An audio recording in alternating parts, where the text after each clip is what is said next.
Hello dear students, how are you? I hope you all are fine. Welcome to my channel Law Scholars and Legal Issues. I am Advocate Vanita.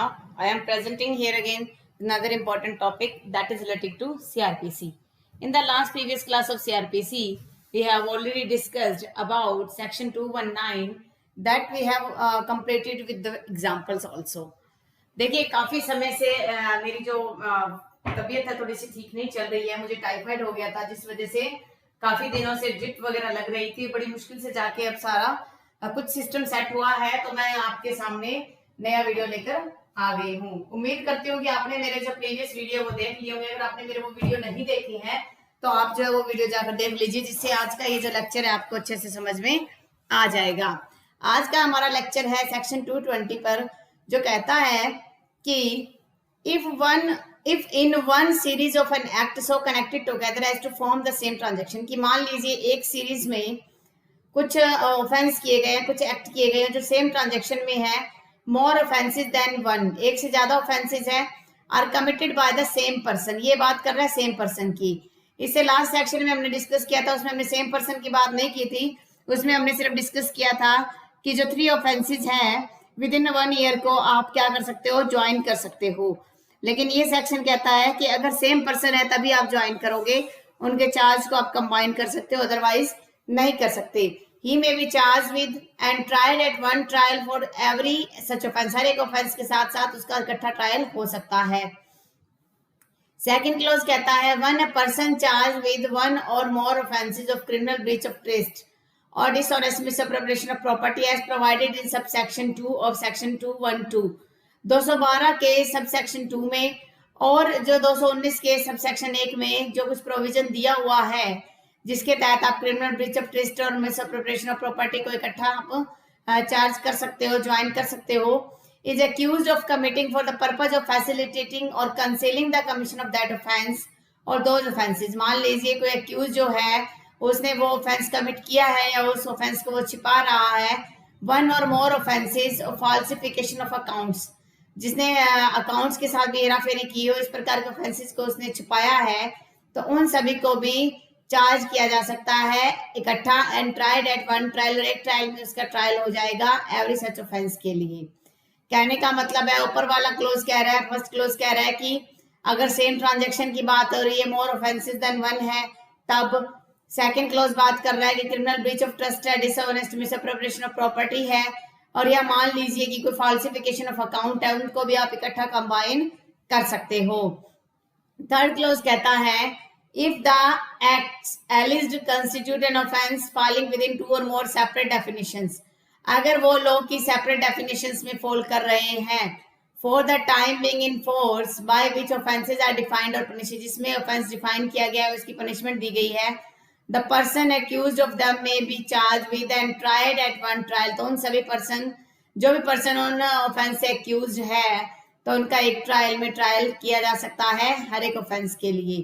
If several acts, fourth close कहता है कि अगर several acts किए गए हैं of which one or more than one would by itself or themselves constitute an offense, जिसमें एक या एक से ज्यादा या अकेला एक ऑफेंस भी एक ऑफेंस को कंस्टिट्यूट कर देता है, constitute one combined with different offences, जब डिफरेंट ऑफेंसेस से जोड़ा जाता है, the person accused of them may be charge with, जिस पर्सन को आपने चार्ज किया है तो उसका एक ही ट्रायल में आप ट्रायल कर सकते हो, बाय सच एक्ट्स वन कंबाइंड, जब उन एक्ट्स को कंबाइन किया जाता है तो कोई एक थर्ड ऑफेंस जो है ऑटोमेटिकली बन जाता है।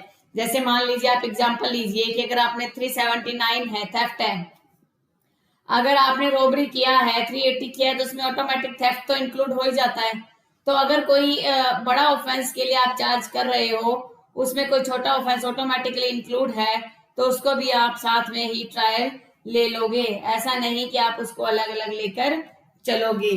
ठीक है, कहने का मतलब है कि जब मान लीजिए कोई भी एक ऐसा ऑफेंस है जिसके अंदर आपने रोबरी करी है, रोबरी के साथ साथ जब आपने उसमें 394 के तहत जो रोबरी के साथ आप उसमें असॉल्ट भी करते हो, हर्ट भी करते हो, तो उन दोनों को जब आप कंबाइन करते हो तो 392 में फॉल नहीं करेगा, बल्कि वो 394 में फॉल कर पाता है, तो कर जाता है। तो इसी हिसाब से उन दोनों को आप इकट्ठा उनका ट्रायल करोगे।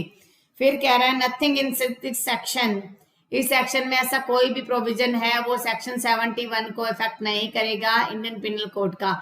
इंडियन पिनल कोड का 71 ऑफेंस 71 ये बात कहता है, ये 71 जो है वो पनिशमेंट से रिलेटेड है इंडियन पिनल कोड का।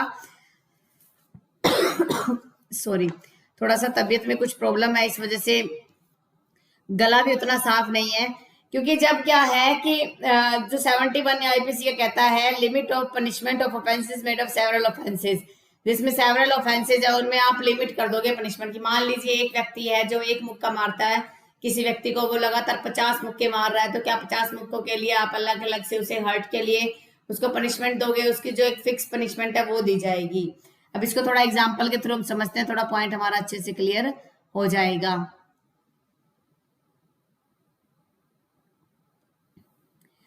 Illustration two subsection 1। सबसेक्शन 1 बात करता है ट्रांजैक्शन की, सेम ट्रांजैक्शन की बात कर रहा है ये। A rescues B a person in lawful custody and in so doing causes grievous hurt to C, a constable in whose custody B was. A may be charged with and convicted of offence under section 225 and 333 of Indian Penal Code. तो दोनों के दोनों provision के लिए उसको charge किया जाएगा क्योंकि वो सेम ट्रांजैक्शन में किया गया है। रेस्क्यूज का मतलब ये जो अपने आप को बचाव कर रहा है, बी से बी की कस्टडी में वो था, तो उसके अंदर अगर मान लो वो वहां पर उसको हर्ट भी करता है पुलिस ऑफिसर को और जिसकी कस्टडी से फरार भी होता है, तो उन दोनों के लिए उनको सेम ही ऑफेंस में उसका ट्रायल किया जाएगा। नेक्स्ट है आपका A commits house breaking by day with intent to commit adultery. एक व्यक्ति जो है वो दिन के टाइम में किसी के घर में घुसता है अडल्ट्री के पर्पज से, and commits in the house so enter adultery with बीज वाइफ। बी की वाइफ के साथ अडल्ट्री करता है। ए में B separately charge with and convicted of offence under 54 and 497 of Indian penal code. तो उसको जो है सेपरेटली चार्ज किया जा सकता है, एक तो हाउस ब्रेकिंग के लिए और एक उसका अडल्ट्री के लिए। A entices B the wife of C away from C with intent to commit adultery. A क्या करता है, बी को एंटाइज करता है, उकसाता है, जो सी की वाइफ है उसे दूर लेके जाता है कि साथ अडल्ट्री करना है, and then commits adultery with her, उसके साथ अडल्ट्री भी करता है। तो ए को जो है सेपरेट चार्ज में कन्विक्ट किया जाएगा 498 और 497 ऑफ आईपीसी के तहत। नेक्स्ट है A has in his possession several seals. A के पोजेशन में कई सील्स है, मोहरे हैं, knowing them to be counterfeit, जानता है कि सारी की सारी जो सील्स है वो फर्जी बनाई गई है, intending to use them for the purpose of committing several forgeries. कई अलग अलग फोर्जरीज को कमिट करने के लिए इसको बनाया गया है अंडर सेक्शन 466 में। ए में B separately charge with and convicted of the possession of each seal. हर एक सील के लिए उसको अलग से ही चार्ज किया जाएगा क्योंकि उससे अलग अलग एक्ट किए जाने हैं। With intent to cause injury to B, A institute a criminal proceeding against him. A क्या करता है, क्रिमिनल प्रोसीडिंग करता है किसके अगेंस्ट, बी के अगेंस्ट। से पता है कि बी को इंजरी हो जाएगी। Knowing that there is no just और लॉफुल ग्राउंड नहीं है, उसे पता है कि किसी भी प्रकार का स्पेसिफिक ग्राउंड नहीं है। तो यहाँ पर जब लॉफुल ग्राउंड के बारे में उसे पता है, फिर भी वो अगर झूठा कोई भी प्रोसीडिंग करता है तो उसको सेपरेटली चार्ज किया जाएगा, कन्विक्ट किया जाएगा दो ऑफेंसेस के लिए 211 आईपीसी में। A with intent to cause injury to B. A जानबूझकर बी को कॉज करता है injury, falsely accuses him of having committed an offense, और उसे झूठा उस पर आरोप लगाता है कि उसने ऑफेंस किया है। वो ये जानता भी है कि there is no just ground for such charge, की जो चार्ज लगा रहा है उसके लिए कोई जस्ट ग्राउंड नहीं है, उचित ग्राउंड नहीं है। ऑन द ट्रायल, ट्रायल के टाइम पर A gives false evidence against B. A क्या करता है, बी के अगेंस्ट झूठे जो है सबूत भी देता है और उसकी इंटेंशन है कि बी को जो है उसमें सजा मिले। तो ए को जो है सेपरेटली चार्ज किया जाएगा सेक्शन 211 और 194 आईपीसी के तहत झूठा सबूत देने के लिए और झूठी क्रिमिनल प्रोसीडिंग करने के लिए। ए विद 6 सदस्य जो है 6 अन्य लोगों के साथ राइटिंग करता है, ग्रीवियस हर्ट करता है पब्लिक सर्वेंट को और उसको ड्यूटी करने से रोकता है, तो उसको सेपरेट चार्ज उस पर लगाया जाएगा 147, 325 और 152 आईपीसी का। ए थ्रेटन्स करता है बी, सी और डी को। ए क्या करता है, धमकी देता है बी और सी को at the same time with injury to their person with intent to cause alarm to them. वो उनको चोट पहुंचाने के पर्पज से ए में भी सेपरेटली चार्ज ए को जो है अलग अलग चार्ज में जो है फ्रेम किया जाएगा 506 के तहत। The separate charge refer to illustration A to H respectively may be tried at the same time। हालांकि ये एक सेम टाइम पर हुए थे फिर भी उनको सेपरेटली चार्ज किया जाएगा।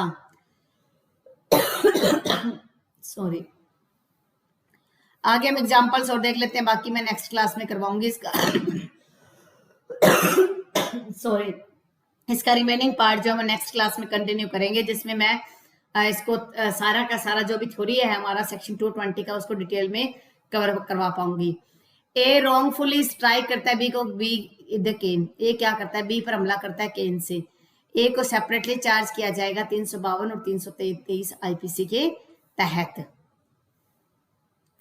Several stolen sacks of corn are made over to A and B and knew that their stolen property। कई जो है चुराए हुए कॉर्न के जो पैकेट्स हैं वो मेड ओवर किए जाते हैं ए और बी को, और जो ये जानते हैं कि स्टोलन प्रॉपर्टी है for the purpose of concealing, उनको छुपाने के लिए ही उन्होंने उसको लिया है।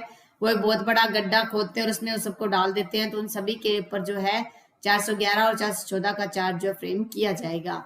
ए exposes her child with the knowledge that she is thereby likely to cause. A जो है अपने बच्चे को, छोटे बच्चे को फेंक रही है, ये सो इसे पता है कि जो है छुपा रही है उसको, कोई फेंक रही है, उसको पता है कि उसकी डेथ हो जाएगी, बच्चा जो है उस कंडीशन में मर जाता है, तो उसको दो अलग अलग ऑफेंसेस के लिए पनिशमेंट मिलेगी 317 और 304 आईपीसी में। A dishonestly uses a false document. A जो है जानते हुए बूझते हुए एक फर्जी दस्तावेज का यूज करता है और उसे ये लगता है कि जेन्युइन डॉक्यूमेंट के हिसाब से है, और उसकी इच्छा ये है कि वो बी को कन्विक्ट करवा सके एक पब्लिक सर्वेंट को, तो उस मामले में उस पर सेपरेटली चार्ज किया जाएगा।